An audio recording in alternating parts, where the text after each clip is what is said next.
Lalong iniangat ni Kim ang kamay sa ere at maging ang tubig sa kanyang harap na nakalagay sa sisidlan ay umangat na rin.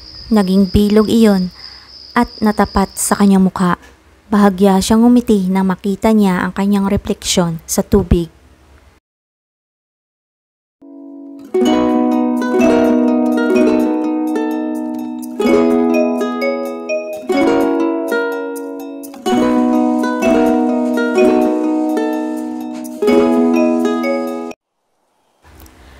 Tubig ang nagbibigay ng kaginhawaan at tumitighaw sa ating mga uhaw.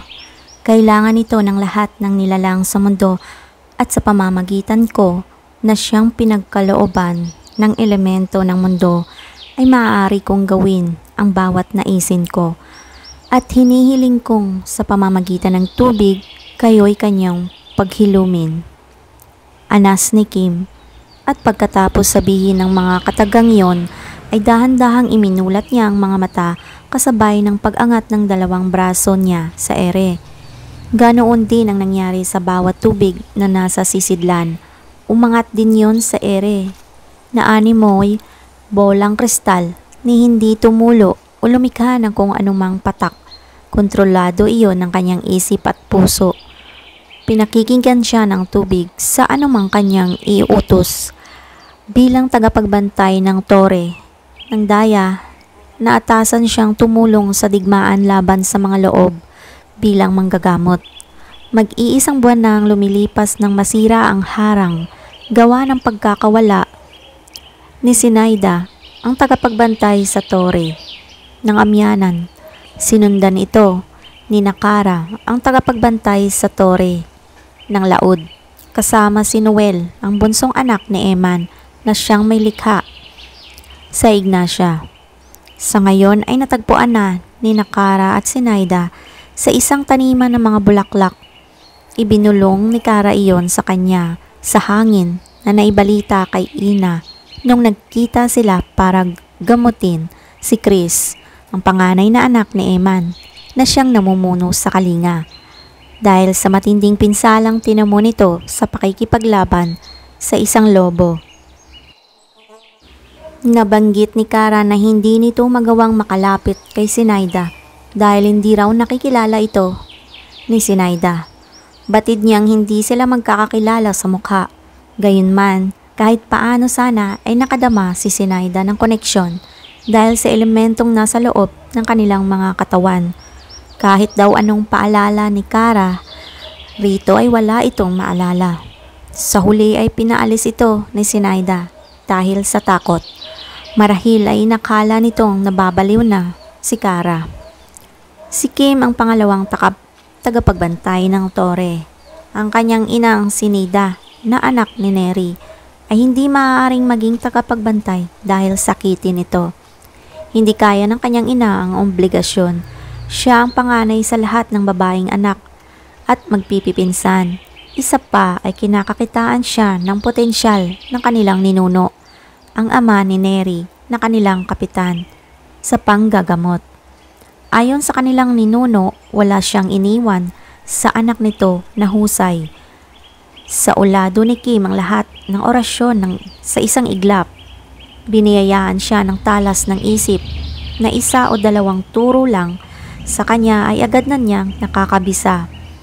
Dahil doon ay napili siya ng kanilang ninuno na susunod sa yapak nito bilang tagapagbantay. Naniniwala siya sa sinabi ng kanilang ninuno na naghatid ng kapayapaan sa kanilang mga mortal, ang Ignacia. Salamat kay Eman na wala ang takot nila sa digmaan ng mga immortal na nakarating sa Pilipinas. At bilang kapalit niyon ay malugod na tinanggap niya ang obligasyon.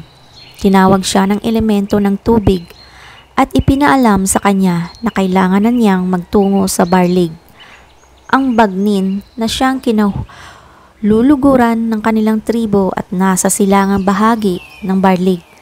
Agad niyang sinabi sa kanilang ninuno ang tungkol doon at lalong napagtibay na siya. Siya ang talagang susunod sa tagapagbantay. Elemento na raw mismo ang pumili sa kanya. Sa edad na 17 ay pumasok si Kim sa tore at isinali ng kanyang Sa kanya ni Neri ang binhi. Nangako siya ritong pagbubutihan niya ang lahat. Wala siyang ibang ginawa kundi ang magdasal sa loob niyon. Kinausap niya ang bathala ng tubig upang ipabatid na nasa mabuting lagay ang Ignacia. Nagsanay rin siya sa loob niyon. Ang anumang itinuro sa kanya ng mga matatanda sa panggagamot ay hindi niya nalimot. Hanggang sa dumating ang ikalawang digmaang iyon, nakiusap sa kanilang mga tagapagbantay si Noah, ang ina ni Simla, upang tumulong. Hindi siya natatakot bumaba sa digmaan dahil kaya niyang ipagtanggol ang sarili. Hindi lang panggagamot ang kaya niyang gawin. Kung kaya niyang gawing gamot ang tubig. Maaaring din niyang gawing sandata iyon. Kaya niyang gawin ang kahit na ano dahil ang elementong binhi ng tubig sa kanyang katawan ay nakakabit na sa kanya na tila parte na niya. Nauutusan niya yon ayon sa nais niya. Gumalaw-galaw ang lobo ng tubig na nakaangat sa ere. Halos 50 sugatang vampira ang nakaratay doon. Hindi makakilos gawa ng pulburang pilak na humahalo sa dugo ng mga ito at pinipigilan ang paghilom. Lalong inangangat ni Kim ang kamay sa ere at maging ang tubig sa kanyang harap na nakalagay sa sisidlan at umangat na rin. Naging bilog iyon at natapat sa kanyang mukha. Bahagya siyang umiti nang makita niya ang kanyang refleksyon sa tubig. Alisin ang dapat alisin para sila'y paghilumin. Mahinang anas na utos niya sa tubig. Biglang tumigil ang mga bolang tubig sa paggalaw at agad na nagbago ang hugis. Naging patulis ang mga iyon at mabilis na bumaon sa mga katawan ng 50 vampirang nakahiga na puno ng masasakit na ungol ang buong silid. Alam ni Kim na masakit ang kanyang ginawa ngunit wala siyang magagawa. Iyon lamang ang natatanging paraan, ang papasukin ang tubig sa mga katawan ng mga vampira at kunin sa loob ang mga pulburang pilak. Natuklasan niya ang paraang iyon noong malubhang masugatan si Chris dahil may halo pa ang pulburang pilak na nakabaon sa katawan nito. Paulit-ulit man niyang hugasan ng tubig na may orasyon ng sugat nito'y hindi naaalis yon. Naisip niyang pasukan ng buong katawan ni Chris ng tubig. Ganoong proseso ang naisip niya at sa loob ng 10 minuto ay hinayaan niyang maglakbay ang tubig sa loob ng katawan nito hanggang sa muli niyang inutusan ng tubig na lisanin ang katawan nito. Huminga siya ng malalim at muling umusal ng dalangin. Sa inyong paglisan ay dalhin din ninyo ang balakid sa kanilang paggaling. Muling napuno ng masasakit na ungol ang silid dahil sa isang iglap ay naaalis ang tubig na pumasok sa loob ng mga katawan ng mga vampira. Nasa ere uli ang mga iyon at kitang-kita ni Kim ang mga pulburang pilak na nasa loob ng bula. Buong-buo ang mga iyon na nagpapaikot-ikot sa loob. Muli niyang ikinumpas sa mga kamay at lahat ng bula ay napunta sa loob ng iisang sisidlan. Agad namang kinuha iyon ng mga vampirang tumutulong sa kanya at siya naman ay tiningnang isa-isa ang mga vampirang sugatan. Napatango siya at napahinga ng malalim na makita niyang unti-unti nang naghihilom ang sugat ng mga vampira. Kailangan ko nang gamutin ng 2 vampira. Agad siyang napalingon kay Alona, ang pangalawang anak ni Emma na siyang katulong niyang manggagamot noon. At napakunot ang noo. 2 gabi na ang nakararaan, ipinatatawag ni Raso si Alona sa buntok at naiwan siya sa Abra. Bumalik itong may dalang malaking karwahe at bagaheng nakabalot ng malaking tolda. Agad na pinagbawalan si Kim na lumapit doon. Ipapaalam daw sa kanya ng lahat kapag naging maayos ng lahat. Mahigpit na bilin iyon ni Raso. 2 sugatang vampira daw ang laman ng mga iyon. Kapwa walang kontrol at mababangis. Ang 2 ay siyang natira sa grupo ng mga vampira sa bangin at nasisiguro niyang dahil sa nangyari ay halos uhaw sa dugo ang mga ito. At siya ay nagtataglay ng dugo ng tao. Silang mga tagapagbantay ng mga tao. Gayunman, dahil sa taglay nilang mga elemento ay hindi sila ginagalaw ng mga vampira, bagkus ay iginagalang sila. Ngunit alam niya ang vampirang matindi ang gutom na sinapit at hapo ay nawawala ng rasyonal at inhibisyong pumatay. Naunawaan niya ang punto ng magkakapatid. Kaya hindi siya pumapasok sa silid na yon. Pinadadala pala ito ni Raso para sa iyo, Alona. Sa kabahagyang napangiting inabot ang isang itim na sisidlang naglalaman ng mga prutas. Napailing si Kim, bagaman nangingiti. Mabait si Raso. Nagmula nang sundin siya nito at dalhin sa Abra. Halatang espesyal ang pakikitungo nito sa kanya. Aaminin niya nakakadama siya ng ligaya. Naging mabuting kaibigan nito sa kanya sa loob ng maigsing panahon. Magaan ang loob niya rito. Tumango siya at nilapitan ito. Salamat. Kamusta na si Raso? Ngumiti si Alona. Mukhang may gusto si Raso sa'yo. Bahagya siyang natawa. Hindi siya malisyosong tao at ayaw niyang magkamali ng basa sa mga kilos ni Raso. Kaya hanggang maaari ay hindi niya binibigyan ng kahulugan yon. Mabait lang talaga siya sa akin. Ano ka ba? Tatawang saad niya. Pupuntahan mo na ba sila? Pag-iiba niya. Tukoy ang dalawang vampira nakakulong. Maigi nang ilihis niya ang usapan dahil naaasiwa siya. Huminga ito ng malalim. Oo, at alam mo na ang dapat gawin. Tumango si Kim at mabilis na umalis ng silid na yon. Agad siyang nagtungo sa silyadong silid sa pinakailalim na base nila. Agad na pinagawa yon ni Raso bago dumating ang dalawang vampira. Para daw sa kanya yon upang hindi siya maamoy ng dalawa. Tahimik siya sa loob at naghintay lamang. Wala siyang reklamo sa dilim ng silid. Tila isa lamang yung malaking sisidlan ng tubig na kasya ang 10 tao. Makalipas ang ilang minuto ay bumukas yon at nabungaran siya ni Alona sa bukana. Napalunok siya na makita ang mga braso nito.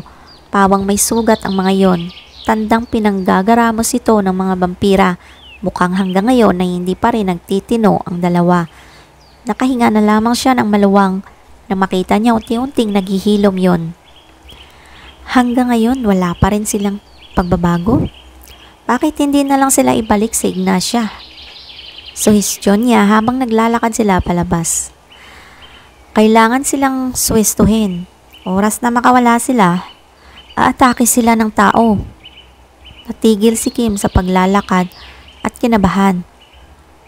Umaatake sila sa bangnin? Agad umiling si Alona. Hindi na nila nagawang umatake pero may napatay silang isang matanda. Anito saka napahinga ng malalim. Huwag kang mag-alala, malayo ang napatay nila sa angkan mo. Sinabi ni Raso yon sa akin. Nahuli nila ang dalawang vampira sa bukana ng tribo.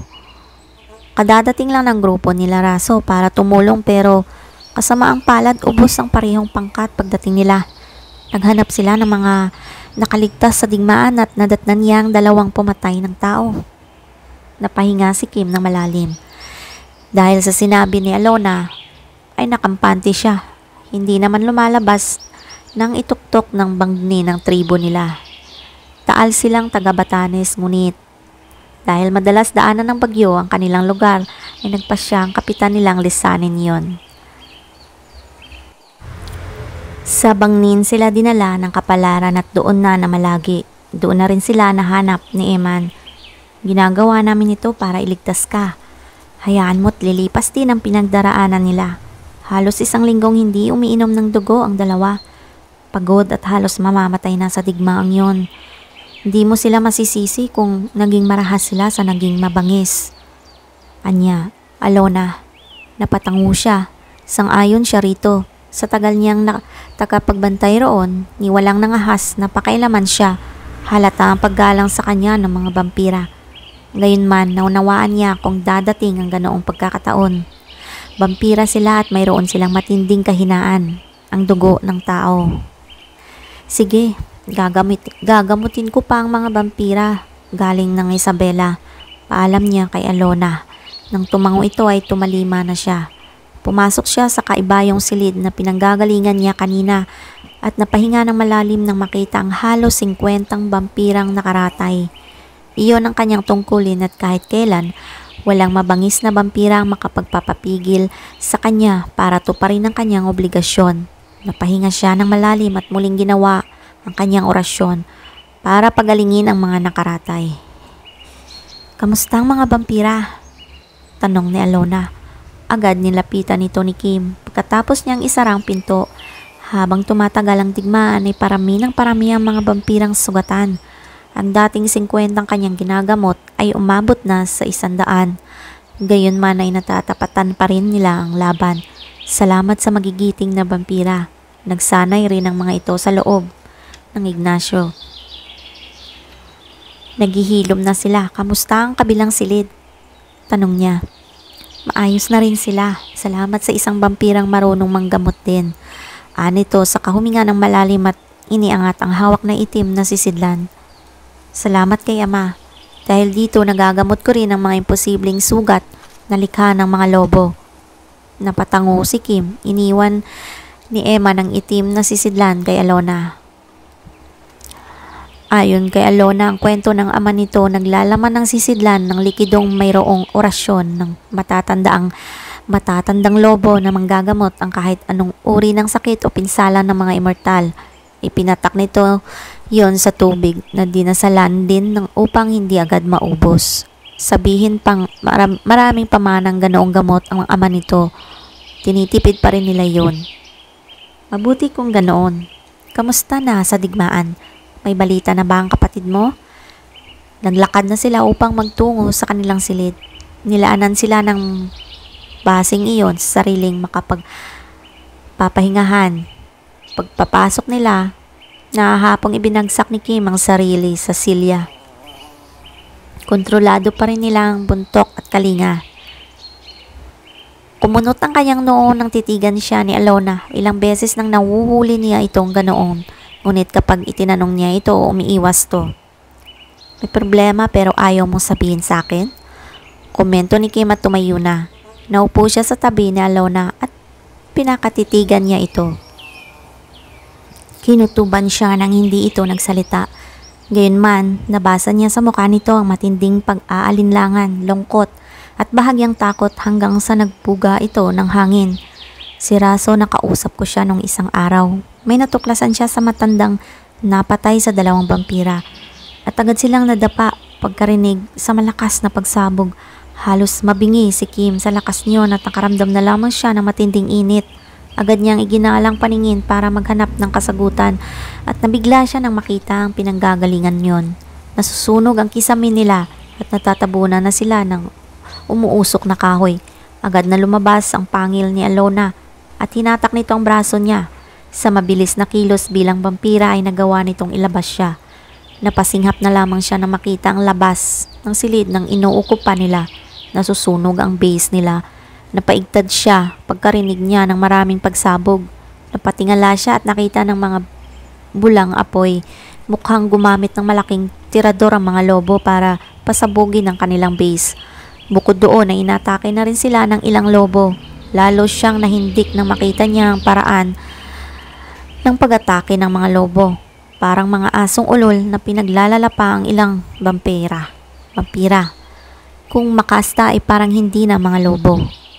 "Iligtas mo ang mga vampirang sugatan," sigaw ni Alona. Mabilis na tumalima si Kim habang binabagtas niya ang daan patungo sa isang malaking kubo at nakakita siya ng tubig. Agad niyang inutusan iyon para tupukin ang mga apoy.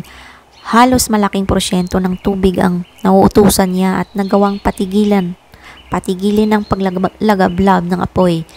Naging sunod-sunod pa rin ang pagsabog. Tulong-tulong ang mga vampirang puksain ang mga kubong nasusunog. Ang ilan ay agad na nagtungo sa labas ng base para umatake.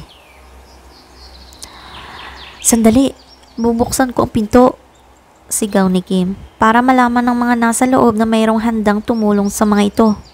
Kukontrolin na lamang niya ang mga ito ng tubig kapag inatake siya. Iyon ang naisip niyang solusyon. Ang mahalaga ay makaligtas ang mga ito. Tumahimik ang dalawa sa loob at nagpatuloy siya hanggang sa nabaklas niya ang kandado. Hahawakan pa lamang sana niya ang kandado ngunit nabigla na lamang siya nang biglang bumukas yun at tila mayroong palos na dumaan sa kanyang harap. Napakurap-kurap siya sa bilis ng pangyayari. Mabuti na lamang at nakapwesto siya sa gilid dahil kung nagkataon, siguradong natamaan siya kapag nakapwesto siya sa harap mismo ng pinto. Napahinga siya ng malalim. Pinunasan niya ang noo. Kumurap-kurap siya na parang palinawin ang kanyang paningin. Nahihilo na siya sa kapal ng usok at init hanggang sa nagulat na lamang siya sa sumunod na nangyari. Nakarinig ulit siya ng malakas na pagsabog at sa pagkakataong yon, bumagsak yon sa bahay ng kinaroroonan niya. Pabagsak na ang kisame at saglit na tila tumigil ang utak niya sa pag-usad. Hindi siya nakaisip agad ng paraan para iligtas ang sarili. Sa isang iglap ay mayroong dumaluhong sa kanya. Salamat sa malalamig na kamay. Mabilis na naagapan ng mga yon ang ulo at likod niya para hindi pa rin naging masakit ang kanyang pagbagsak. Gayunman nadama niyang tila hindi siya makahinga. Pakiramdam niya ay naiipit ang kanyang baga dahil sa init at bigat. Pagmulat ng kanyang mga mata, napagtanto niya kung bakit. Nakadagan sa kanya ang isang mabangis na vampirang nakakulong sa silid na yon.